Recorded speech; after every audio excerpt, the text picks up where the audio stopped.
Good morning. It is Saturday, December 29th, approximately 9:14 a.m. Celine is in Chicago. She's back home visiting the family. She has an extended break, which means Coach Javi has the apartment to himself. He's lonely, he's got no friends. And the last few days, I ran the Detroit City FC Winter Skills Camp presented by Coach Javi Academy. We had 80 kids. I couldn't get any footage, mostly because I was running around and coaching and everything, and obviously Celine wasn't here and I didn't have anybody who could film. So it was a fun camp. 80 kids, like I said, 3 days, 9 a.m. to 3 p.m. By the last day, the kids' legs were heavy, everybody was tired, everybody's sore, but we grinded it out. We had a lot of fun, and we put the kids to work. So it was good. These next few days, I'm just gonna be chilling at the apartment. I'm not really gonna have much to do. I cleaned the apartment yesterday. I've been watching Friends for the last 3 hours of the morning. But look, check this out. Here's the training tops that I have left. These are the Caravan Fabrics ones, right there.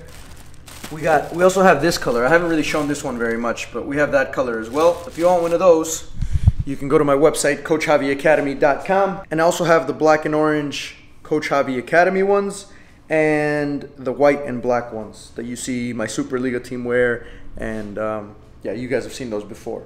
But we also got this in the mail, specifically delivered to Coach Javi. Another package from my boys over at Pepin. I didn't know they were gonna send me this much stuff. I mean, I don't know how much is in here, but it's a pretty big box. So we're gonna open it, see what it is, and I'm sure the boys came through. If you guys like the uniforms from one of my last videos that you guys saw, we got some custom uniforms. These guys do some really, really nice, inexpensive, high quality custom uniforms and some other apparel. So go check those guys out. But let's cue the B-roll in the classic Coach Javi unboxing.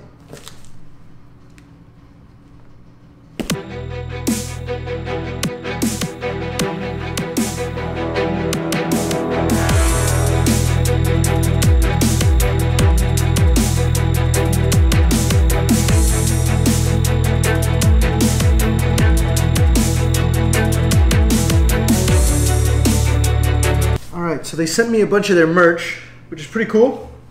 We got some t-shirts. We also have this nice little top, zip up.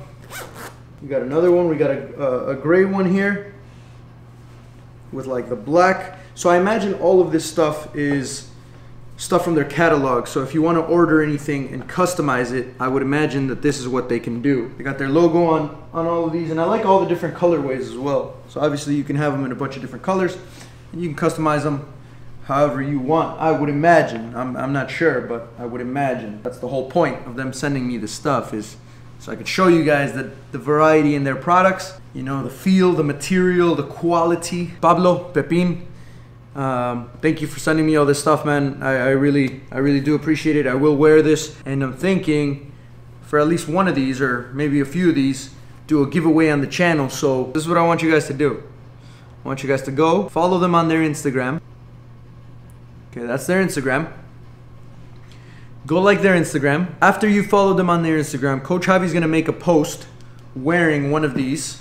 So by the time this video is out, there's gonna be a post of me wearing one of these. Go to my Instagram, go follow me on my Instagram. Comment anything under the post, why you should win the giveaway, what's your favorite part about the channel, what you thought of the Pepin kits. I'll pick a random winner from the comments, and then I'll ship one of these things out to you. Let's try it on, actually. Let's see how it fits. Yeah, look at that. I love it. Let's try another one. Black.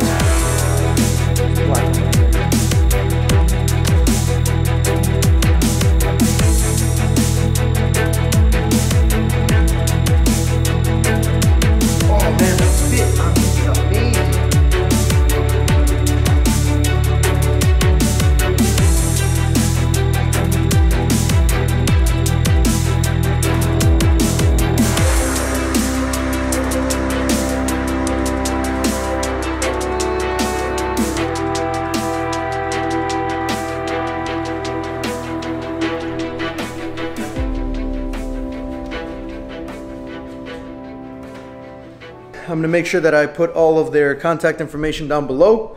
Make sure you guys go follow them on Instagram.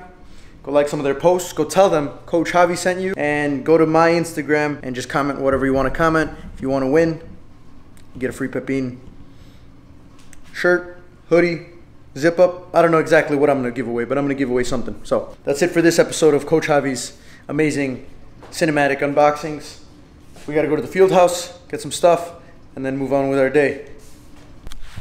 So we're back at the field house. I have an individual training session right now, which I'm going to set up for. Back in the day when I used to do all these individual training sessions, and that's basically all that was on the channel, I would get a lot of questions on how I organized and how I thought up the individual sessions, like what was the planning process, how did I get everything set up, how did I decide what exercises, and just basically from start to finish how a training session, an individual training session with Coach Javi would come to life. It starts very, very simple. First of all, I talk to the player and I have to figure out what the intensity level is going to be. That's probably the most important part, because if they just had a game the night before or if they're about to have a game, I can't go out and do a high intensity session. So that's the first part. Once you figure out whether it's a light intensity session, medium, or high intensity session, then you get to planning, my friends.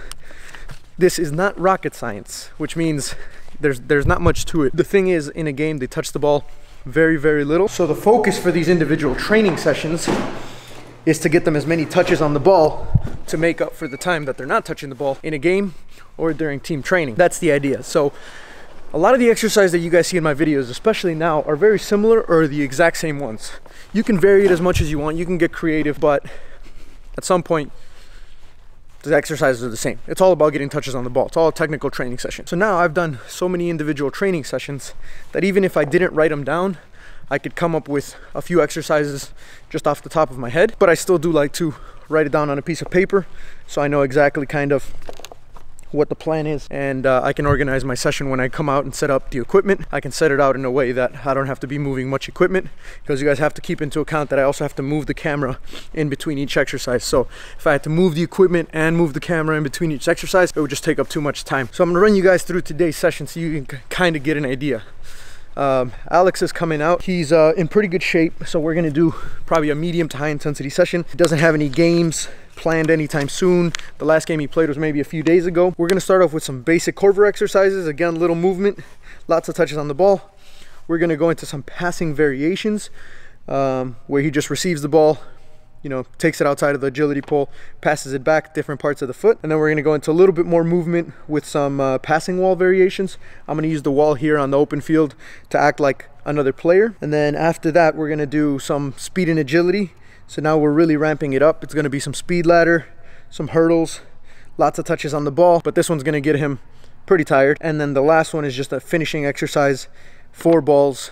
He has a certain pattern that he has to do around the agility poles, and then he gets 4 finishes in every single rep of that exercise. And then that'll wrap up the session. So basically throughout the entire session, I'm taking a look at him, seeing if he needs me to increase the intensity or if he needs me to decrease it. If he needs me to increase it, I'll lower the rest time and I'll just add more time on my watch for every single exercise. And if not, if it's the other way around, then I'll just talk to him in between each exercise. We'll have a little conversation. I'll give him more rest that way, and then lessen the exercise time. Yeah, that's basically how Coach Javi organizes his individual training sessions. Not rocket science. If you do individual training sessions, just get lots of touches on the ball, make sure the player's moving, make sure they're getting more and more comfortable with different parts of their feet, and in the end, it's just the simple stuff that's gonna make them a better player. Don't need to overthink it, don't need to overcomplicate things. Just have them basically with a soccer ball at their feet, and you've basically done your job. All you're there to do is facilitate their development. I'm not here to make them an amazing player. I don't claim that I'm going to make these guys amazing players. I just facilitate their development, make it easier for them to get better. That's all I do. We're going to finish setting up the training session. He should be here in about 20 minutes, so I got plenty of time to set up a few exercises, and then we'll get the session going. So you'll see the session in the next video, but just wanted to kind of give you guys the behind the scenes of how Coach Javi does it. That's the basic rundown. All right, let's go.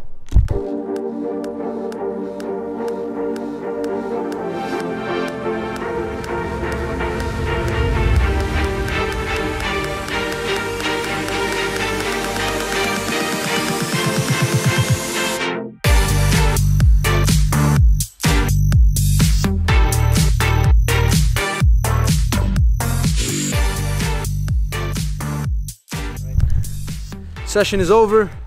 I would say medium to high intensity session, plus he ended up staying afterwards and doing a few sprints, longer distance without the ball, but it was a good session overall. Now Alex plays pro over in Macedonia. He's looking at different options right now, but I think he can give you guys some good insight at the pro life and kind of like what people don't understand or what people don't see. So quick question, what's the hardest thing about being a pro? The hardest thing being a pro is going out there every day, I think, and giving it 100% and competing not against your teammates but more against yourself. So you got to find something to improve each training session you go out there and, you know, put it all out there, because there's so many people going after your job that it's a competition between yourself but also against to not lose, because they can just find somebody anytime they want, really. They do some scouting, bring a guy over. So you got to prove to them that you are at that level that they're asking for, they need, and just go with it. You just got to keep healthy, focused, and enjoy what you do. All right, and going along with that, what is the main difference between somebody who's a pro player and someone who is an amateur player, basically? Like, what's the main difference? I think the hours dedicated, number one. You have to, as a professional, you always have to be soccer first and then everything else, obviously after family. But as an amateur, you kind of put soccer second. You have to finance yourself, you got to get a job, do this, do that, and then come soccer.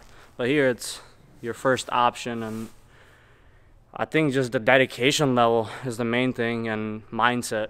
If you have the right mindset, you'll make it professional. You got to go to some hard times. You got to start off low and then build yourself up, and not a lot of people make it mentally.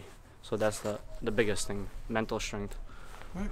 Appreciate it, Alex. Good session, good session? Great session. I'm tired. All right, see you guys in a little bit. Happy New Year, everybody. Back to work. You have any New Year's resolutions, Phil? Bless you. What do you do? You can't do that every time, Phil. I'm not cutting this scene. I'm not cutting this scene. He does that every single time. Happy New Year. Again, I do what I want on this show. My New Year's resolutions, the first is to become better at soccer, which will naturally happen because I'm already great, but you can always get better, and that's what everyone needs to remember out there. Practice makes perfect. My second New Year's resolution is to eat less chicken fingers and eat more salad with grilled chicken. Chicken fingers? Chicken fingers. Grilled, or it doesn't matter. I just want them... You mean chicken tenders? Chicken fingers.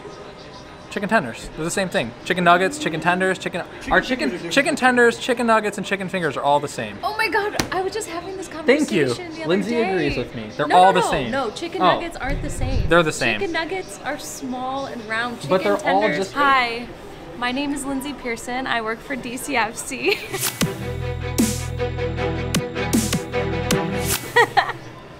And that's all I have. What do you do? For you. I do social media and communications and everything else. Back to Phil. The start of the show. Chicken nuggets, chicken tenders, chicken fingers. They're all They're chicken. not the same thing. They're all Tell them to chicken. comment down below their opinion. Comment down below what you think. Chicken fingers are like actual fingers of a chicken. No, they're not. Chicken fingers. You dip them in the sauce. Have you not seen the little... Don't have fingers. My mom used to feed me these like little chicken hands that come with like the fingers, Those are and you called like chicken take off the hands. skin. Those are not chicken Those are fingers. called talons. Phil is this close from being eliminated from the channel. This close. We're just cutting Phil off. Do you want to say anything to save yourself from being cut off from this channel? Yeah, it was a good run. Or should we show Lindsay a little bit? Oh yeah, let's show Lindsay. Let's. Comment down below once again. When you can show Lindsay. Should we cut off Phil Don't put me in that video. and put Linz in, or should we keep Linz out and keep Phil in? We should probably put Lindsay in. Don't put me in. Comment I below. mean, no. Big game on Friday. What are you feeling right now? It's actually going to be a good game. I think I picked my team well. I think I got some ballers, but at the same time, Coach Javi does not do very well in finals. So we'll see. What do you think the biggest hurdle will be for your team? I think the biggest hurdle is going to be defensively, because we don't have a single player on our team who is a natural defender. Every single player on our team either plays midfield or is an attacker, which is why Coach Javi either has to play defense or we just rotate in those positions. So as long as we're good defensively, I think Coach Javi is gonna come out on top. Final score prediction: Catenaccio. Who's the home team? Coach Javi. Coach Javi. Coach Javi. 12. Catenaccio. 11. This game will be live streamed. Thank you. Officially, it will be live streamed. So if you guys are available, don't have anything to do on Friday at 7:50 p.m., there will be a pre-match interview, I believe. Possibly with Coach Javi, possibly with some of the players. And then the game will kick off right at around 8 to 8:15, somewhere there, after the national anthems, introductions, Champions League walkout, all that. So tune in. It will be on the YouTube channel. Linz, what do you think? Who do you think is going to win, Linz? Now, listen, hold on. You saw Coach Javi in the Clásico Detroit tournament on Thanksgiving smash every team, get to the final, absolutely bottle it in the final. What do you think is going to happen this time around? I don't feel confident, only because of your championship history. Based on that fact, I'm going to have to go with the other team. But she's betting against Coach Javi? I'm not betting against you, I just don't like your chances. The other team, FC. She's saying. I think I'm also going to bet on the other team, FC. So what are your thoughts here? These two betraying friends of mine said that Coach Javi is going to lose in the final. Spence? I think you're going to be able to stay on the front foot and control play. No, I think you're going to control play. I think you're going to win. Final score? 12-7. All right, fair enough. That's a good score. All right, Linz, since you're new, we're going to let you end today's video. All right, bye. No, Linz. Bye. Signing off from Coach Javi YouTube. Good enough.